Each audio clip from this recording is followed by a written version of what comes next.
không vậy trời? Chạy đi. Rồi Chạy đi. rồi. Đừng để con. Con không biết con diều cho. Con diều cho.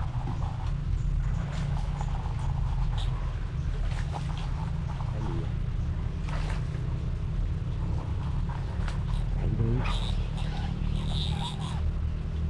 Chạy đi. Đứng chỗ này không là chịu để gạo. Con nữa nha anh em. Ôi trời. Nên không có thấy rõ luôn, xe nó xe vậy nó chịch cái móc là mình rút nó ra. Đó. Mình thấy không có rõ anh em ơi, nó đợi anh em ơi. 3 con nghe anh em, nãy 2 con này không có gắn máy.